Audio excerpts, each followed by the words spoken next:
सहारा India group में निवेश करने वाले कई निवेशकों को रिफंड के लिए आवेदन करने की आवश्यकता होती है, खासकर जब उनके आवेदन पहले किसी कारण से रिजेक्ट हो जाते हैं। इस लेख में हम आपको सहारा रिफंड पोर्टल पर दोबारा आवेदन करने की पूरी प्रक्रिया के बारे में बताएंगे।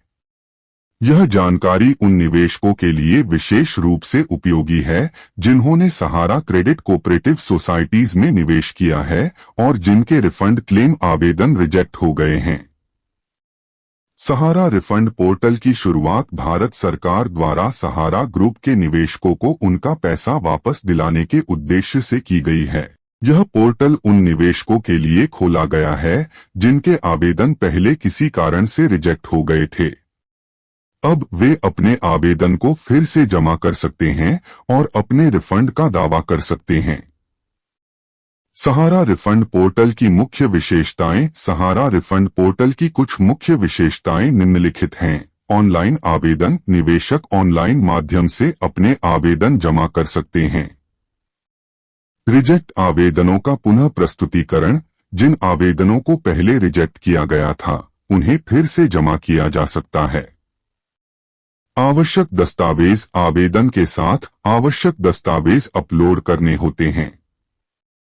निःशुल्क पुनः प्रस्तुतीकरण। पुनः प्रस्तुतीकरण के लिए कोई शुल्क नहीं लिया जाता है। सहारा रिफंड पोर्टल एक विस्तृत अवलोकन। सहारा रिफंड पोर्टल का अवलोकन। सहारा जमाकर्ताओं के लिए खुशखबरी। इस दिन खाते में आएंगे पैसे, ब्याज भी मिलेगा। सहारा इंडिया रिफंड न्यूज। सहारा रिफंड पोर्टल पर दोबारा आवेदन करने की प्रक्रिया। सहारा रिफंड पोर्टल पर दोबारा आवेदन करने के लिए निम्नलिखित चरणों का पालन करें। आधिकारिक वेबसाइट पर जाएं।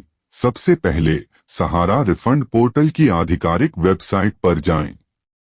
यह वेबसाइट mokrisubmit.crcs.gov.in है। लॉगिन करें। होम पेज पर रिसबमिशन लॉगिन विकल्प पर क्लिक करें। क्लेम रिक्वेस्ट नंबर डालें। अपना क्लेम रिक्वेस्ट नंबर CRN दर्ज करें। कैप्चा कोड सबमिट करें। कैप्चा कोड भरें और वैलिडेट बटन पर क्लिक करें। OTP verification. लॉगिन करने के बाद आपको OTP वेरिफिकेशन पूरा करना होगा।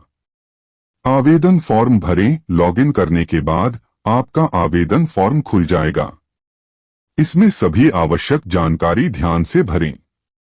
दस्तावेज अपलोड करें। आवश्यक दस्तावेज स्कैन करके अपलोड करें। फॉर्म सबमिट करें। सभी जानकारी भरने और दस्तावेज अपलोड करने के बाद सबमिट बटन पर क्लिक करें। आवेदन की रसीद प्राप्त करें। सफलतापूर्वक सबमिशन के बाद आपको आवेदन की रसीद मिलेगी जिसे आप प्रिंट कर सकते हैं। आवश्यक दस्तावेज। सहारा रिफंड पोर्टल पर आवेदन करते समय निम्नलिखित दस्तावेज आवश्यक हैं। आधार कार्ड। आपका आधार कार्ड मोबाइल नंबर और बैंक खाते से लिंक होना चाहिए। Pan card. यदि रिफंड राशि 50,000 रुपए से अधिक है तो पैन कार्ड आवश्यक है। Bank passbook. बैंक खाते की पासबुक जिसमें आपका नाम और खाता विवरण हो। निवेश प्रमाण पत्र। सहारा में निवेश का प्रमाण पत्र। महत्वपूर्ण बातें। सहारा रिफंड पोर्टल पर आवेदन करते समय कुछ महत्वपूर्ण बातों का ध्यान रखना चाहिए। पुनः प्रस्तुतीकरण की समय सीमा। यदि आपका आवेदन पहले रिजेक्ट हुआ है तो आपको फिर से आवेदन करने के लिए एक निश्चित समय सीमा के भीतर आवेदन जमा करना होगा। दस्तावेज की जांच। सभी दस्तावेज सही और पूर्ण होने चाहिए। संपर्क जानकारी। यदि आपको कोई समस्या आती है तो आप सहारा रिफंड पोर्टल के हेल्पलाइन नंबर पर संपर्क कर सकते हैं। अक्सर पूछे जाने वाले प्रश्न। सहारा रिफंड की वर्तमान स्थिति क्या है?